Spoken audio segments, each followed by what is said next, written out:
नमस्कार दोस्तों, मैं हूं गौरव और आप देख रहे हैं मार्केट रिपोर्ट। आइए बात करते हैं गोल्ड यूएसडी की। दोस्तों, अभी आपकी स्क्रीन के सामने गोल्ड यूएसडी का चार्ट है जिसमें मैंने 5 मिनट के टाइम फ्रेम को लगाया हुआ है और इसमें जिस तरीके की मूवमेंट लास्ट ट्रेडिंग सेशन में रही उसे देखते हुए हम ये समझने की कोशिश करेंगे कि आने वाले टाइम में मतलब मंडे को क्या सपोर्ट और रेजिस्टेंस लेवल रह सकते हैं और उन्हें देखते हुए हमारा आगे का क्या व्यू है। हमें बाइंग करनी चाहिए, सेलिंग करनी चाहिए या थोड़ा सा वेट करना चाहिए किसी भी ट्रेड में एंटर करने से पहले। दोस्तों, जैसा कि हमने पिछले 2 सेशन में देखा, थर्सडे और फ्राइडे को गोल्ड और सिल्वर दोनों प्रेशियस मेटल एक बहुत छोटी सी रेंज में ट्रेड करते रहे। छोटी सी रेंज में इसलिए कह रहा हूँ क्योंकि उससे पहले के जो ट्रेडिंग सेशंस हमने देखे उसमें इन दोनों ही मेटल्स में एक अच्छी तेज़ी हमने देखी और उसके बाद इन दोनों सेशन में मार्केट ने सिर्फ और सिर्फ कंसोलिडेट किया अपने आप को हायर लेवल्स पे। वहाँ पर ऊपर में सेलिंग भी हमें नज़र आ रही है और नीचे एक जो ब्रेकडाउन लेवल है उसे ब्रेक करने से पहले पहले मार्केट एक सपोर्ट लेकर उसी रेंज में रहने की कोशिश कर रहा है। ये एक्सपेक्टेशन तो हमारी पहले दिन से ही थी, पिछले हफ्ते, कि मार्केट में जिस तरीके की तेज़ी हमें देखने को मिली है मतलब पिछले हफ्ते के शुरुआत में ही, तो उसे देखकर ये चीज़ क्लियर हो गई थी कि मार्केट में अब बहुत बड़ी मेजर करेक्शन तो हम एक्सपेक्ट नहीं कर रहे थे पिछले हफ्ते, पर इतना ज़रूर एक्सपेक्ट कर रहे थे कि क्लोजिंग होते होते वीकली क्लोजिंग तक मार्केट अपने हायर लेवल से थोड़ी सी करेक्शन दिखाकर ज़रूर बंद हो सकता है, पर वो करेक्शन उतनी नहीं आई जितनी हम सोच रहे थे। तो देखते हैं आगे का क्या व्यू है, कैसा मार्केट रह सकता है और हमें किस तरीके से ट्रेड लेना चाहिए। आइए शुरू करते हैं 5 मिनट के टाइम फ्रेम से। यहाँ हम देख रहे हैं कि मार्केट में एक डाउनसाइड आई, upside, downside, upside, downside, upside, और फिर जैसे ही डेटा रिलीज़ हुआ, पेरोल का डेटा था, मार्केट में अपसाइड, डाउनसाइड, फिर अपसाइड, फिर अपसाइड, फिर डाउनसाइड, और फाइनली मार्केट एक स्ट्रेट लाइन में धीरे धीरे रिकवर करता हुआ 1838 पे आकर क्लोज हो गया। इस तरीके की एक मूवमेंट हमें देखने को मिली। ये सिर्फ और सिर्फ फ्राइडे के सेशन की मैं बात कर रहा हूँ। 15 मिनट पे चलते हैं, आपको 2 ट्रेडिंग सेशन आपको दिखाता हूँ मैं किस तरीके से मार्केट ने रिएक्ट किया है। ये देखिए, पहले तो मार्केट में एक स्ट्रेंथ थी जो कंटिन्यू थी, ऊपर के लेवल्स पे मार्केट ने अपने आप को सस्टेन करा। यहाँ हम देख रहे हैं नीचे फिर ये फ्राइडे शुरू हो गया, मार्केट में कंसोलिडेशन। ये सारा का सारा जो पार्ट है ये कंसोलिडेशन का है, ठीक है। थर्सडे फ्राइडे 2 दिन मार्केट कंसोलिडेट हो चुका है।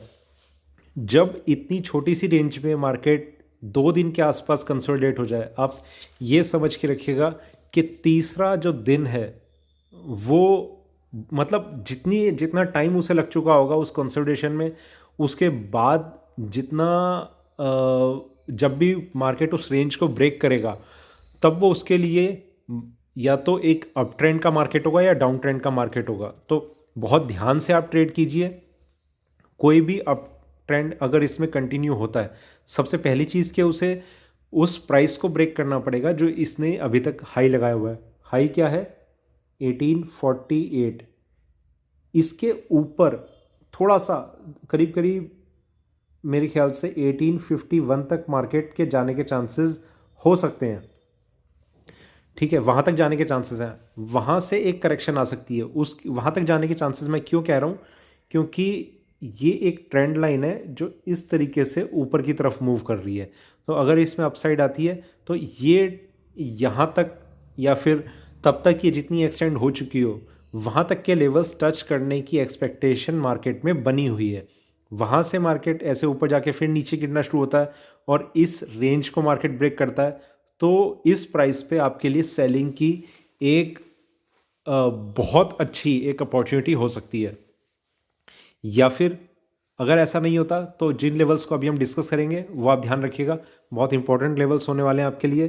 थोड़ा सा आगे चलते हैं 1 घंटे के टाइम फ्रेम पे, वहाँ हम देखते हैं कि क्या व्यू हमें नज़र आ रहा है। यहाँ पर गोल्ड में एक सेलिंग आई थी, काफ़ी अच्छे से मार्केट ने नीचे में सपोर्ट लिया, स्ट्रेंथ बननी शुरू हुई, ऊपर के लेवल्स हम देख रहे हैं और करंटली मार्केट यहाँ ट्रेड कर रहा है। आप देख रहे हैं ये कर्व अभी भी इसी तरीके से आगे की तरफ मूव कर रहा है, ऐसे, ठीक है। इस कर्व में जैसे ही एक टर्न आएगा तो मार्केट नीचे की तरफ गिरना शुरू कर देगा। उसका वेट हमने किया, थर्सडे को तो इतना स्ट्रांगली वेट नहीं किया।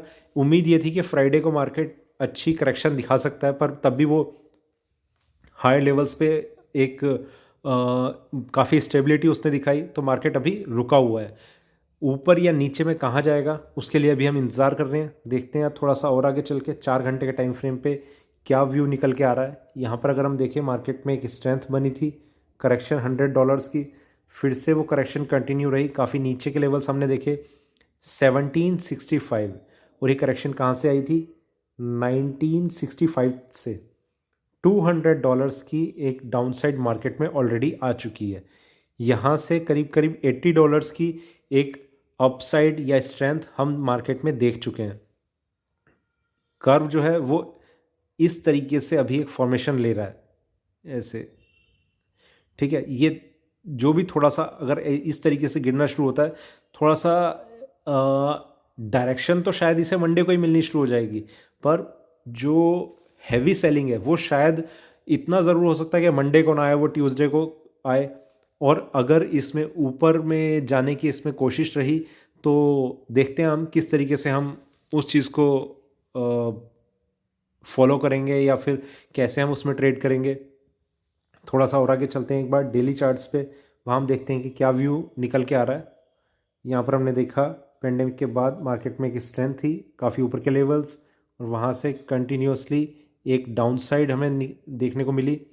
1800 के नीचे मार्केट ने काफ़ी स्ट्रांगली और करीब करीब $35 के नीचे तक मार्केट ने अपने लेवल्स दिखाए, वहाँ से रिकवरी दिखाई है। और ये रिकवरी कितना सस्टेन कर रही है उस पर अभी और थोड़ा सा टाइम लग सकता है। अगर फिर से 1800 का लेवल मार्केट ने ब्रेक कर दिया तो वापस मार्केट नीचे में उन लेवल्स को ब्रेक करने की पूरी कोशिश करेगा जो अभी मार्केट ने लगाए थे रिसेंटली, ठीक है। तो बहुत ध्यान से आप ट्रेड कीजिए दोस्तों। आगे बढ़ने से पहले मैं एक चीज़ और आपको बताना चाह रहा हूँ।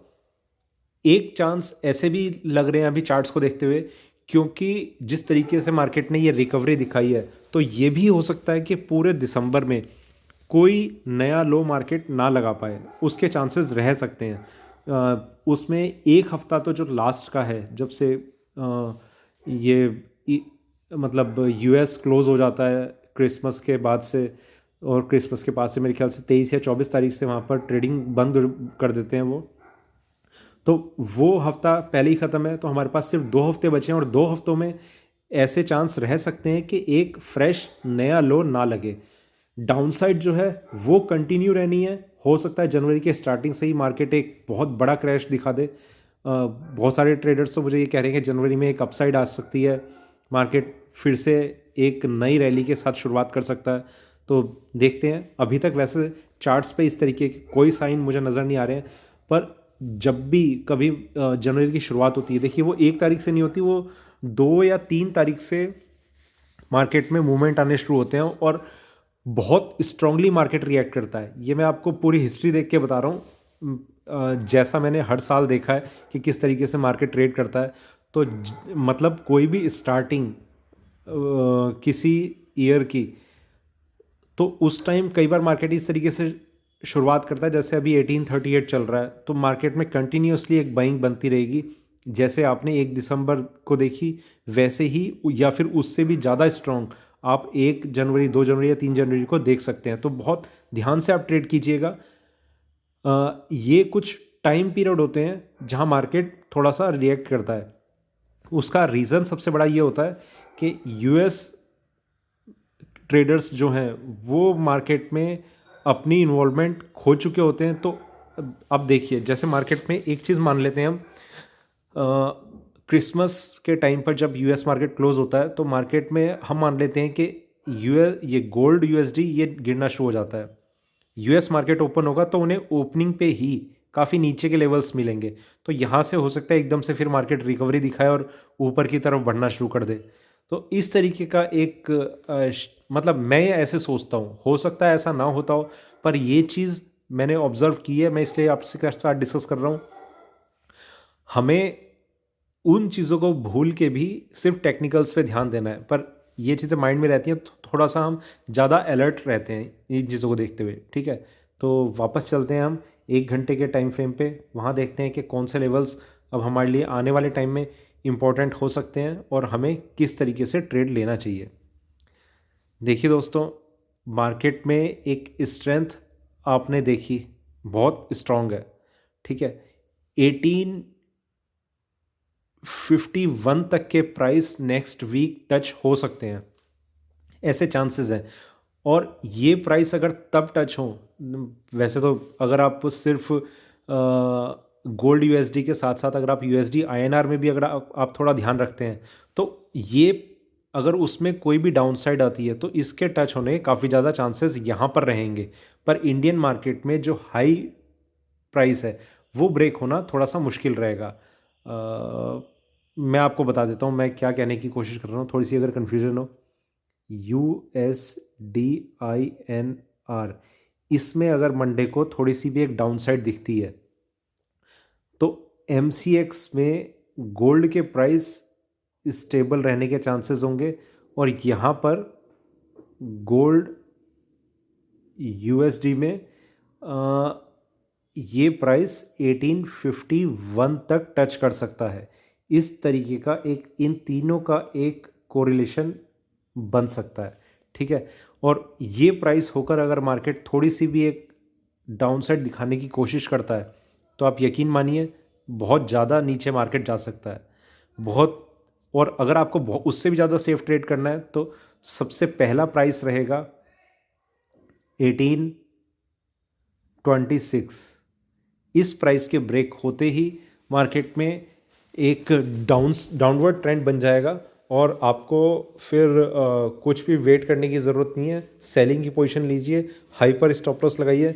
जो वॉलेटिलिटी थी वो मार्केट में कहीं ना कहीं अब ख़त्म होती हुई नज़र आएगी आपको और मार्केट सीधा एक सिंगल ट्रेंड को लेकर आगे बढ़ना शुरू करेगा। तो ये सबसे इम्पॉर्टेंट प्राइस है हमारे लिए 1826। ऊपर में जब ये 1845 ब्रेक कर देगा तो ही ये चांसेस बन सकते हैं कि शायद 1851 तक मार्केट आ जाए। डाउन साइड में एक बहुत स्ट्रॉन्ग प्राइस है वापस 1800 से लेकर 1802 के बीच में। इस रेंज को अगर मार्केट ब्रेक कर देता है तो फर्दर मार्केट एक रिवर्सल ले लेगा नीचे में, इस लो को ब्रेक करने की या फिर इस प्राइस को रीटेस्ट करने की फिर से कोशिश करेगा। तो यहाँ से ब्रेक होने के बाद एक एटलीस्ट $20 की एक करेक्शन हम एक्सपेक्ट करेंगे और इस प्राइस को मार्केट रीटेस्ट करेगा। ठीक है, ये कुछ इस तरीके का एक सिनेरियो बन रहा है। 1826 को आपने बेसिकली सबसे ज़्यादा स्ट्रांगली एक तरीके से एक बेंचमार्क लेवल लेके चलना है। अगर आप बाइंग में भी बैठे हैं तो आपको इस प्राइस के बाद बिल्कुल होल्ड नहीं करना, और अगर आप फ्रेश सेलिंग करना चाहते हैं तो ये आपके लिए सबसे सेफ प्राइस है 1826। ठीक है दोस्तों, तो ये था मेरा गोल्ड USD पे अभी का वीडियो अच्छा लगे तो लाइक करें, शेयर करें, बने रहें मेरे साथ, देखते रहिए मार्केट रिपोर्ट। धन्यवाद।